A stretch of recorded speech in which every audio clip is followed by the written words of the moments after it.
that's something why I believe that politicians have a huge job, and I think probably we all have to be somehow politicians here, right? And it's not like complaining that those politicians are not doing a good job. No, let's find a network where you can support those politicians. And again, not in India, not in Germany, not in North America, but connected.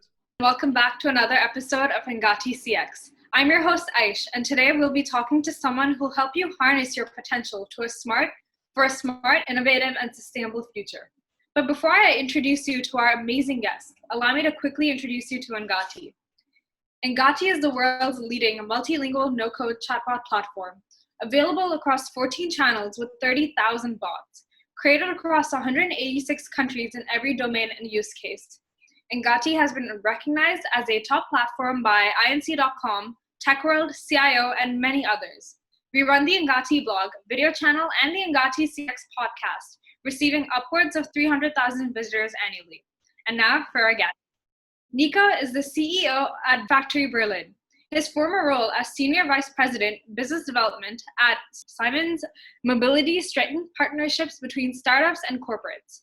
At Factory Berlin, the largest innovation community in Europe, he continues to connect the most intelligent thinkers and ambitious doers from diverse industries, cultures, and disciplines, and provides them with the resources to help change the world. The kaleidoscope of perspectives, the shifting and tuning of the Berlin startup ecosystem has always played a strong role in his career. His main goal is to harness potential and empower changemakers for a smart, innovative, and sustainable future. But before we get the inside scoop from Nico himself, remember to subscribe to our channel for more exclusive content from thought leaders from around the globe. Welcome, Nico. We're thrilled to have you. So let me start with our first question. Do you think there's going to be a significant change in the role of tech in businesses post-pandemic? Yeah, why post-pandemic? I think in the pandemic times, we just saw that the change cycle was somehow concentrated, right? So that those early adopters until late adopters, everything was somehow condensed and happened in 10 weeks, right? So I think that's why should something change? Yes, there should be a change. I think there are, and what could be the easy or no-brainers, what happens now is, I think in the area of analytics, right? So as basic or as important source for decision making, I think a lot of the big corporations and startups as well talked about that, right? Let's do decision making based on figures, but no one really did that and trusted on gut feelings, right? And this is, I think, I also believe in gut feeling, especially for people who have a lot of experience, right? But it is always good to somehow mirror that with the analytics. And I think now it will change based on tech. It will change from just saying that and really doing it now, right? So this is something where I think tech will have a more impact. And another no-brainer is the automation of processes. This is also something very clear in the corporations when they do their digital transformation. They always do those incremental technology changes, right? So that's very clear.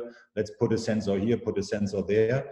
But the automation of processes means that I can, based on smart tools, I can replace people, right? And this is always in a generation 40, 50 plus, it would always be like, no, it's so important that we meet each other in person, and it's important that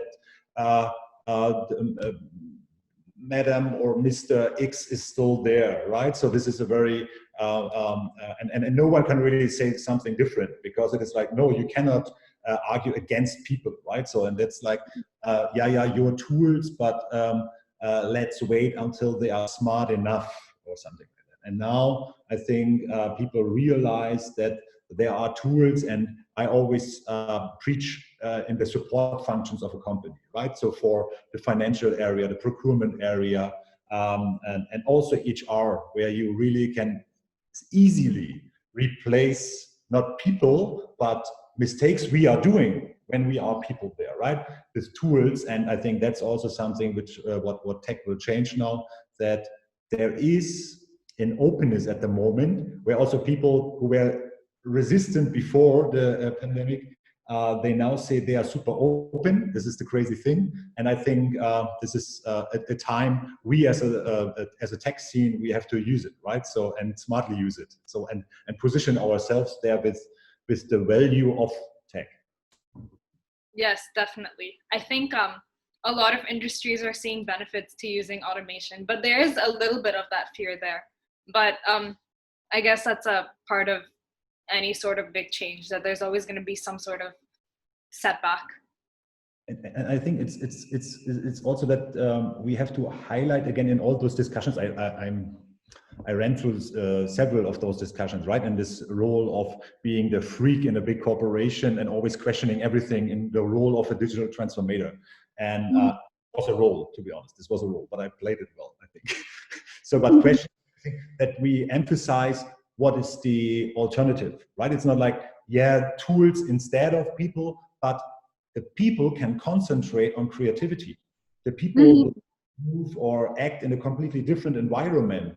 And I didn't meet too many people who said, oh, I want to have time to think about the real relevant things, right? So no one is really saying, no, I don't want to do that. I want to go for 10 hours of tipping something into my computer. This is not really, so people and the future of work is about discovering something, being in a social environment and following or create a kind of aspiration, following a superior mission. And also for me, it's like this, what we create here in Factory Berlin is even being entertained, right? It's not so that you have a kind of environment where you are happy to be, and then ideas will flow, and then you need the right environment to make it happen or execute it.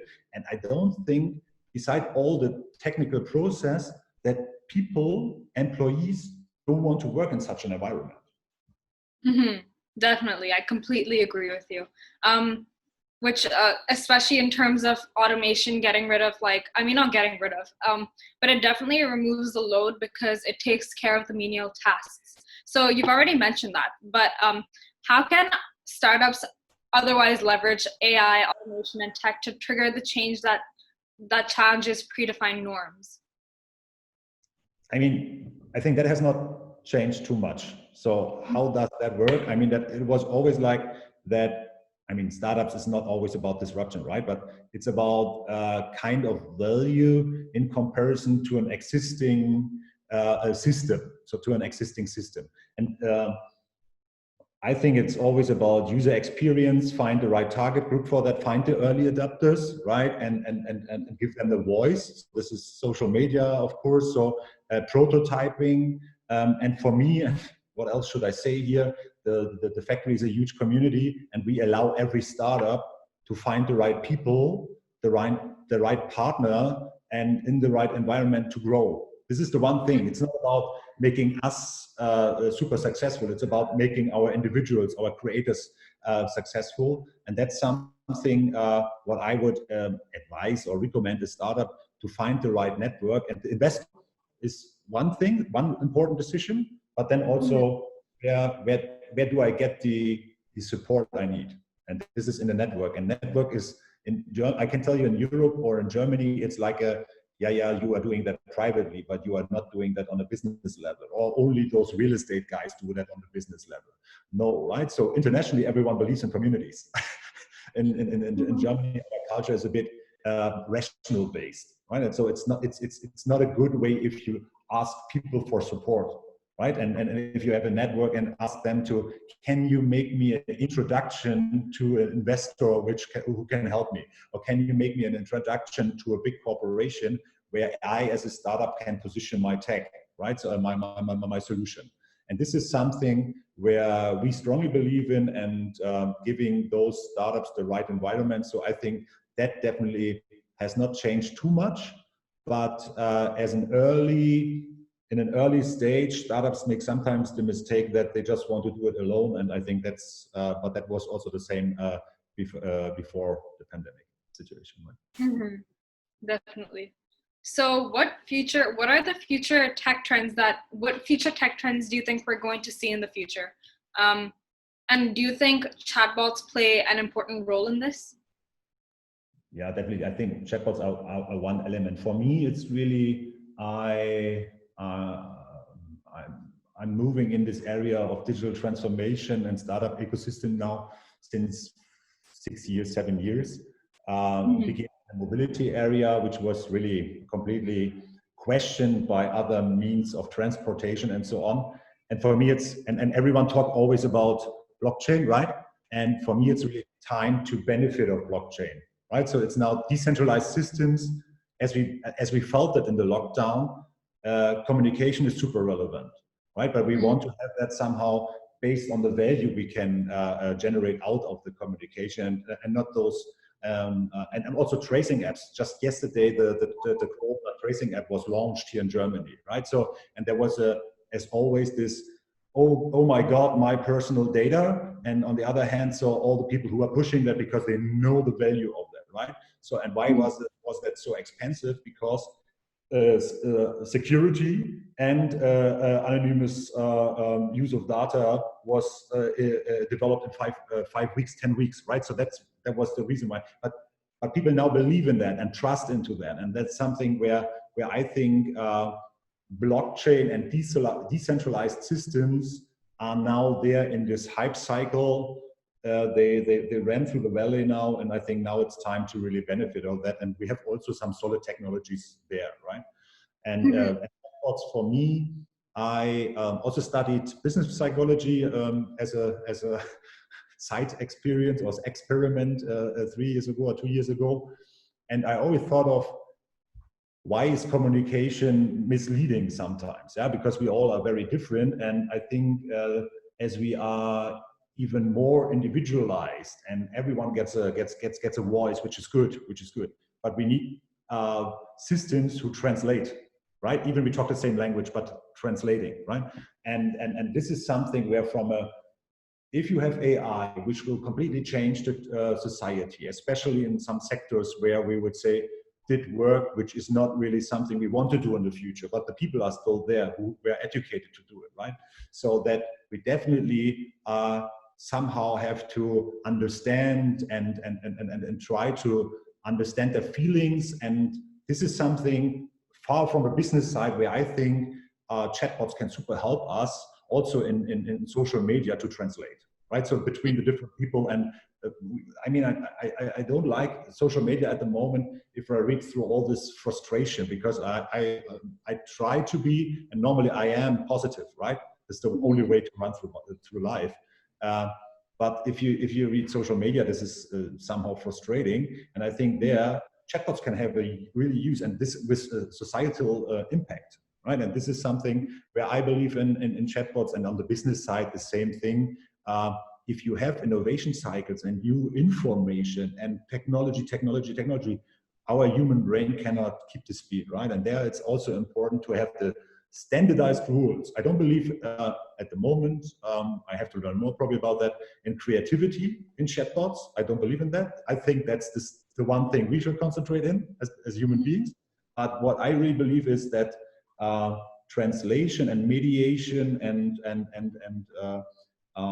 helping people to understand, this is an important role for chatbots there. And this is, for me, as we said, tech is so important because of post-pandemic.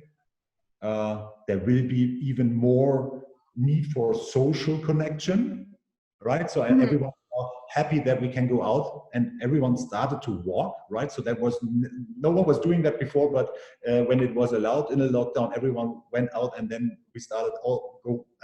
I'm a runner, right? So normally I'm running, but I also went out for a walk, and so it's like okay. I thought that only 60-year-old people doing that, but I also started doing that, and I enjoyed it. So, and this is something where I believe that the need for meeting people and talking to them will be there, and there will be this next social tech hype. And there I see this, as I explained, a huge opportunity for chatbots. I do not know the business model because it's difficult, because this is more of value for the society. So who should sponsor that, right? Mhm. I see a huge need for that. Mhm. I completely agree with you. I guess that's why right now, like pre-pandemic / during the pandemic, we saw a rise of like a lot of communication technologies like Zoom, or Slack or even chatbots, because I think right now what people need is just a way to connect with each other, since we kind of lost the face-to-face value because of the lockdowns in place. So yeah, I completely agree with you. The one thing probably I want to add, because you asked for tech future trends, what obviously also completely changed through the pandemic, I think, is the use of VR and AR, right? So all those things were there, so but no one really used it, and it was so easy to order the glasses, right? And then so in the lockdown time, and then everyone started experimenting with that. And so from the value side and the business side, so it becomes a B2C business all of a sudden, right? So it was very clear for me, it was very clear when I was with Siemens Mobility, that we can use that to just imagine how a maintenance depot can look like, right? So, and you do not have to build it, so, but you can run through that and just go for this working safety regulation, all that stuff. Even there was nothing there, so cost reduction, everything was fair. Now startups here who are doing more in a kind of e-commerce, and you can test your sneakers, right? So just see how would it look like, and or have your I mean also art. How would it look like at the wall, at your walls at home, right? So, and this is something which was there for us as curious people using that, but I think it's widespread now, and this is something which also this area of tech got a huge boost in due to it. I cannot tell you how many virtual reality offices I've been seeing all over the place. So I completely agree with you. I think you mentioned the use of e-commerce and virtual reality. I don't think I've ever heard of that. So thank you for sharing that with us. Yeah, like, I mean, there are two components, right? So as I also am a bit aware of the real estate market and the changes ahead, that they think of how can I benefit of buildings or spaces in a city, right? So then it's for us, it's also very clear, as in the past, since everyone loved to test to drink a wine, test this, because the social environment was very important, right? But there are a lot of areas which you can somehow simulate at home, right? And then it's like, okay, again, what are the disadvantages which I can compensate there? So, and there it's also like, okay, there's my virtual shelf. I can see what I can use. And then is it possible? And the tech is much better than probably 10 years ago.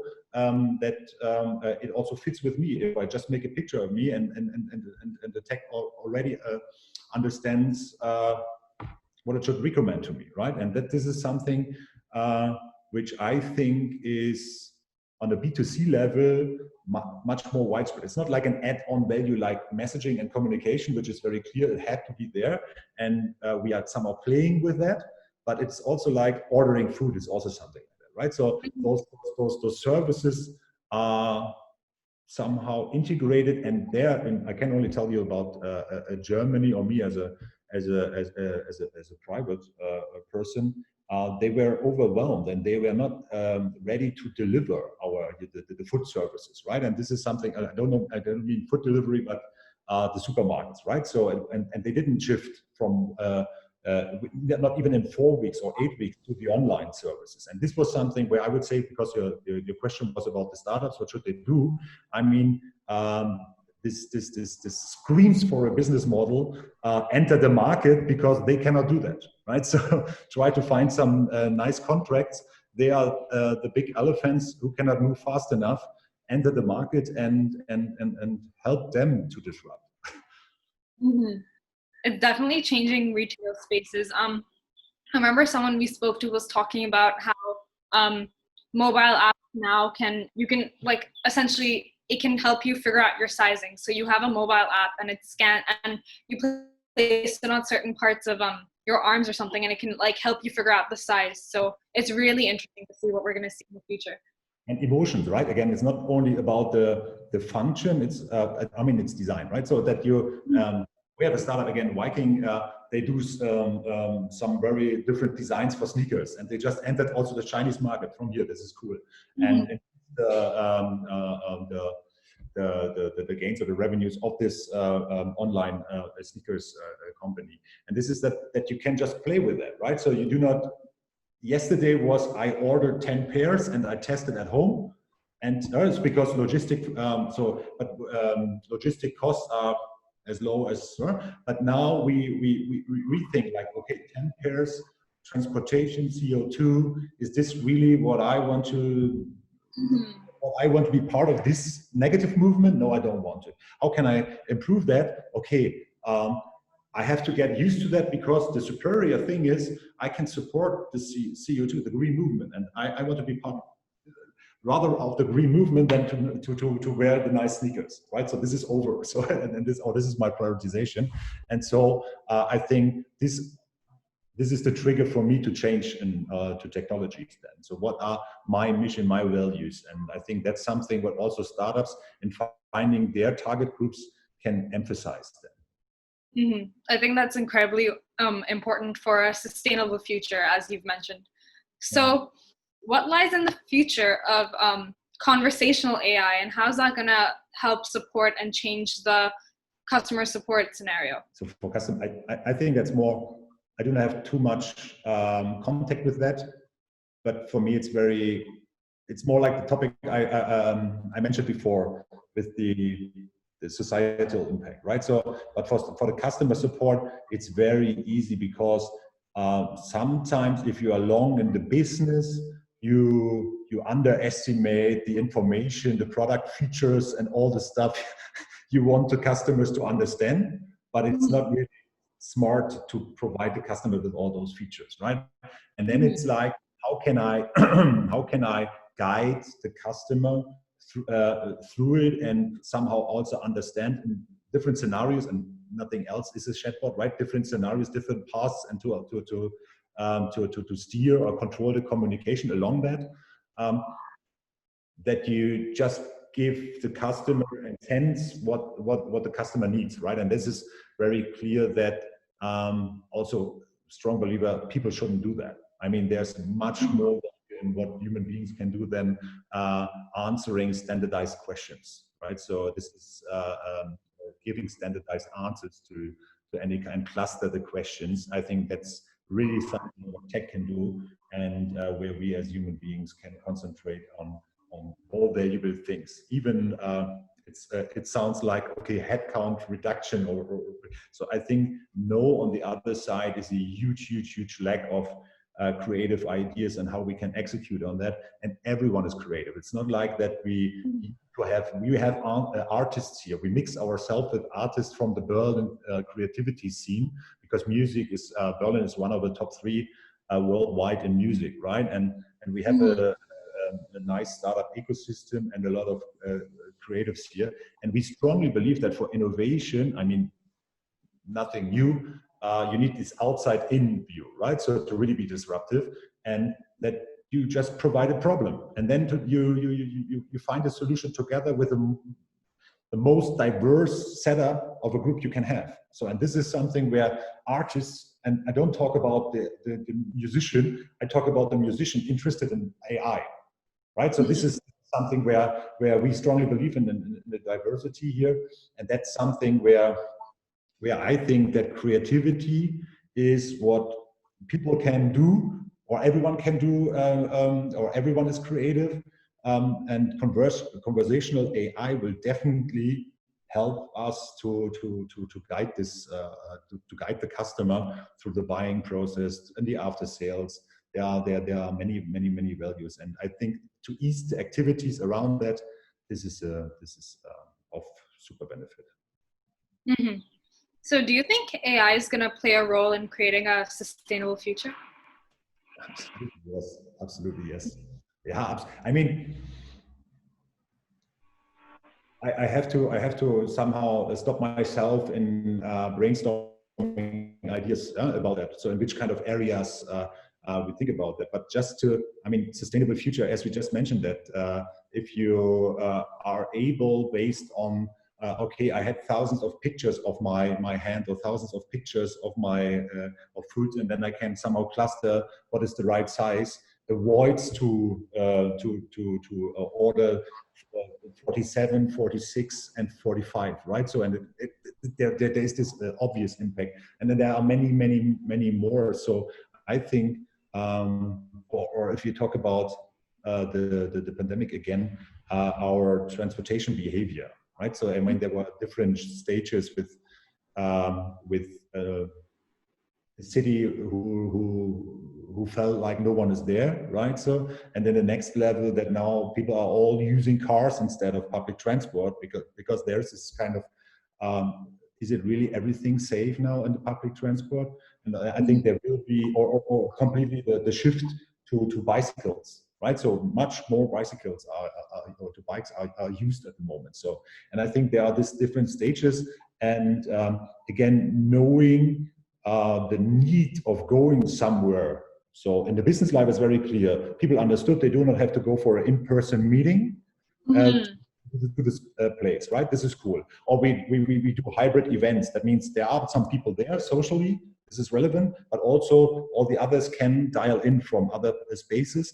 And this was before pandemic. Now interaction is important. So we concentrate on curation, on interaction. So how can we involve the people who are just joining? This is not a YouTube just listening. This is more like, what do you think about this post-pandemic change in tech, right? So, and as we now stream it, and people will listen, and they can decide whether they stop or not.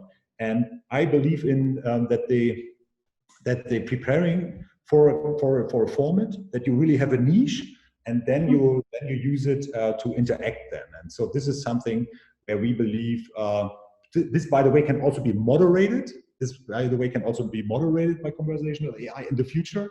But I think it's very important, or stimulated or triggered.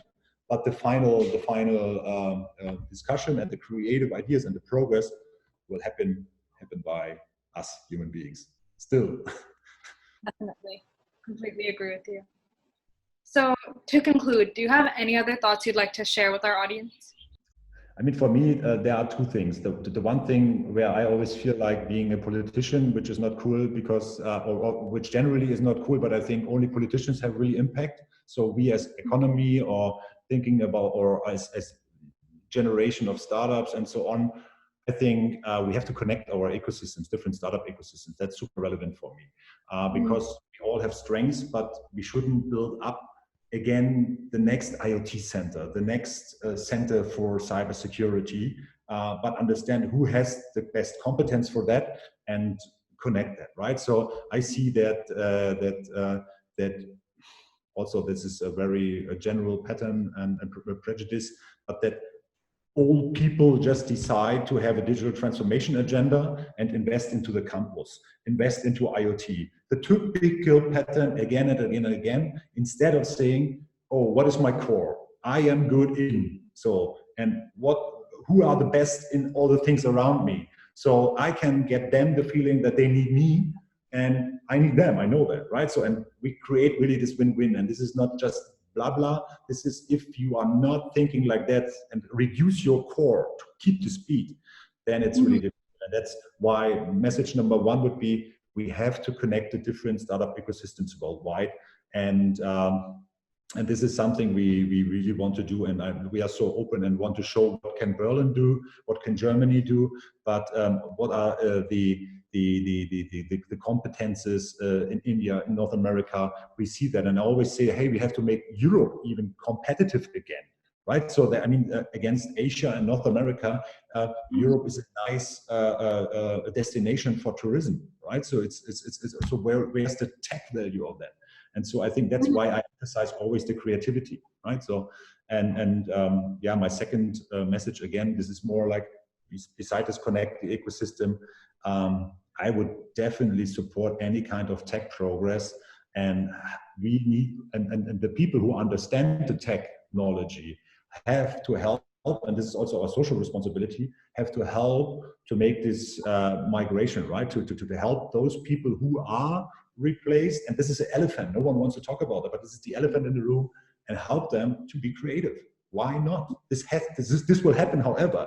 And we have to be the bold ones who stand in front and say, okay, I don't know the solution.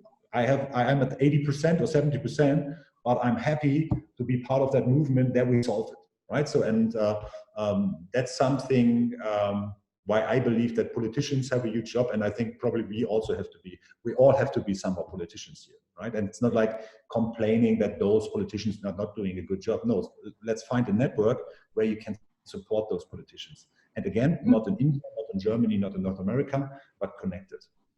Sounds like a politician. But that would be my message, because I've found it so important that we are not doing verticals, but must be people who feel that they are responsible for this connection, because if you know in a network what are the competencies here and there, we can really be strong. Completely agree with you. Well, thank you so much for sharing that with us, Nico. Your insights have been really valuable, and I know our audience is really going to enjoy this interview. So if you've stuck around for this long, we're so excited to announce that our ebook, The Evolution of Customer Experience, is out and available to download.